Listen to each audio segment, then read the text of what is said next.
Assalamualaikum warahmatullahi wabarakatuh. Bismillahirrahmanirrahim. Ashhadu an la ilaha illallah wa ashhadu anna Muhammadar Rasulullah. Allahumma salli ala sayyidina Muhammad wa ala ali sayyidina Muhammad.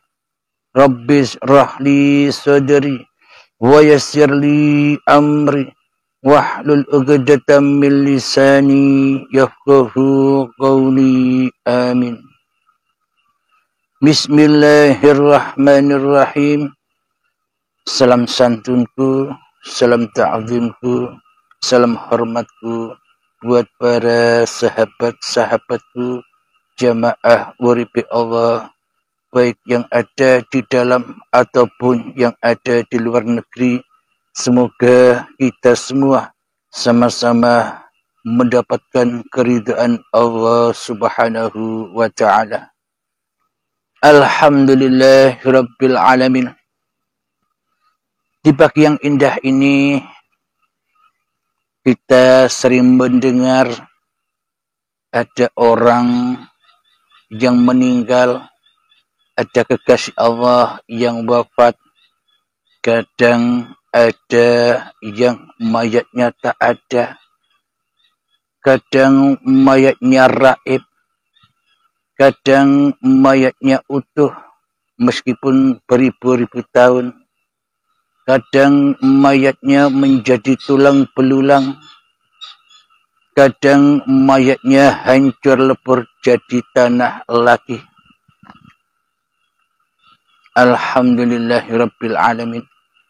Kebanyakan kita perjalanan mencari Tuhan ini, pada umumnya mayoritas manusia belajar mencari Tuhan, belajar ilmu tauhid, belajar ilmu hakikat dan makrifat.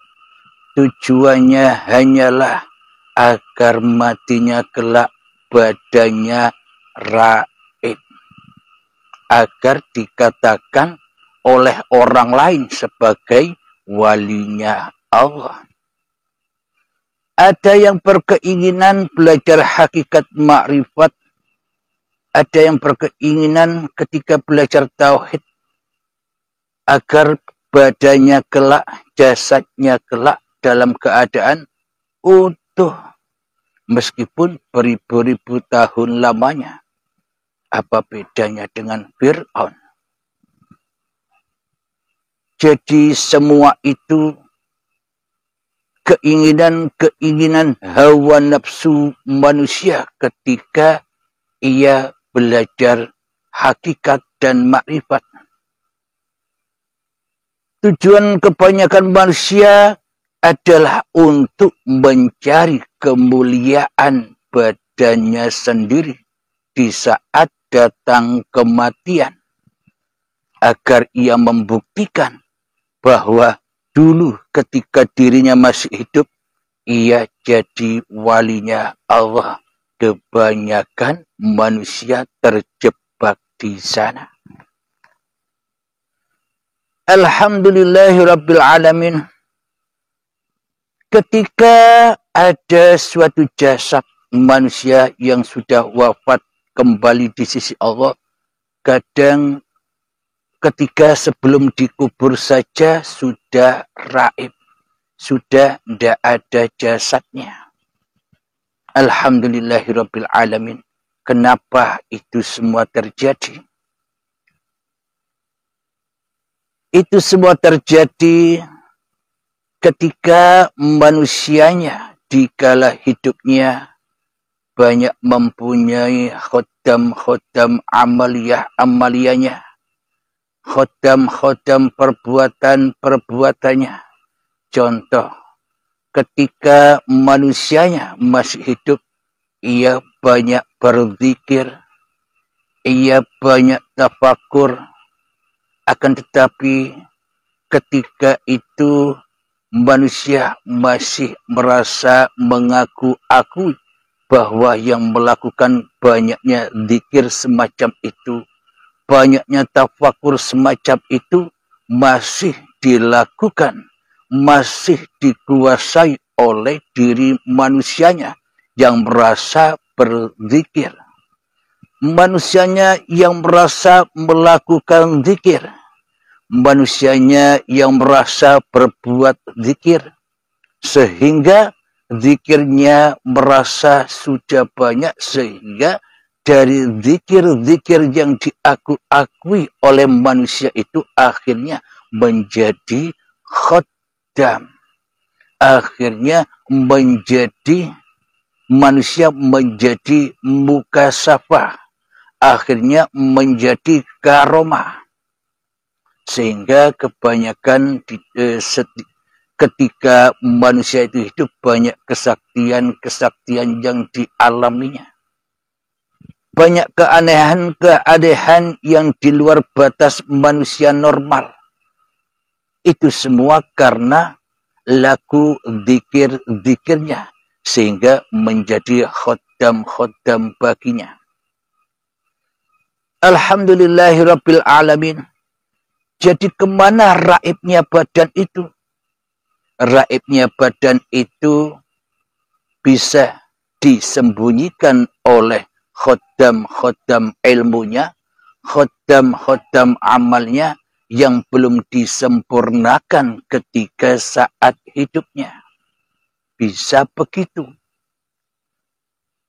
Karena selama ini khaddam-khaddam amaliyanya, khaddam-khaddam dzikirannya selalu menyertai jasad-jasadnya. Karena selama ini yang merasa bisa berzikir adalah badan-badannya. Yang merasa bisa beramal adalah badan-badannya. Yang merasa bisa ibadah adalah badan-badannya. Yang merasa bisa sholat adalah badan-badannya. Tentunya semuanya akan menjadi khaddam baginya. Akan menjadi diakui semua perbuatan itu adalah perbuatan dirinya. Sehingga Allah membukakan alam mukasyafah atau terbukanya hijab-hijabnya makhluk. Tentunya di sana pun banyak jin-jin yang ikut andil di dalamnya. Alhamdulillahirabbil alamin. Ada manusia yang badannya utuh, jasadnya utuh.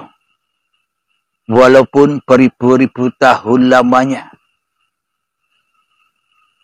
Kebanyakan manusia cinta dengan hal yang demikian.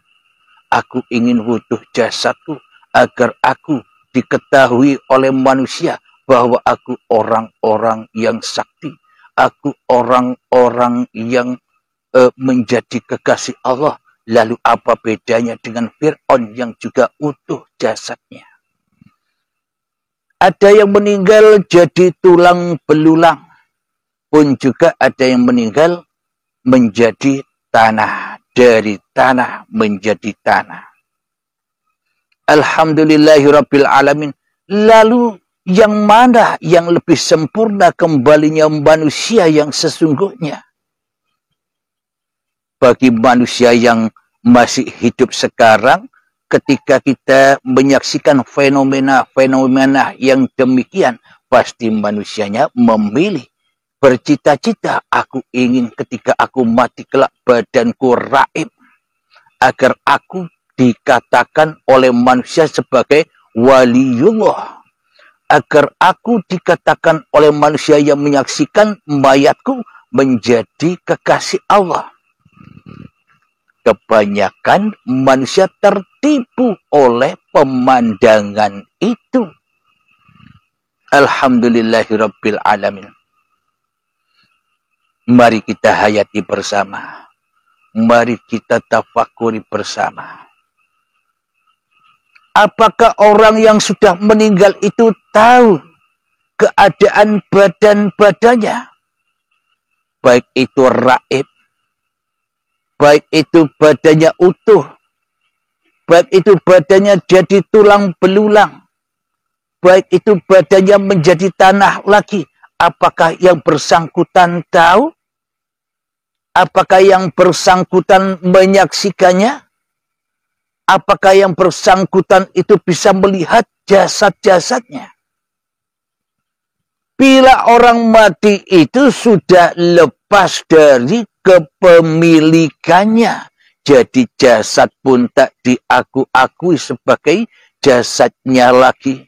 Jadi nasib badannya apapun, entah itu raib, entah itu utuh, entah itu wangi, entah itu jadi tulang belulang, entah itu jadi tanah lagi.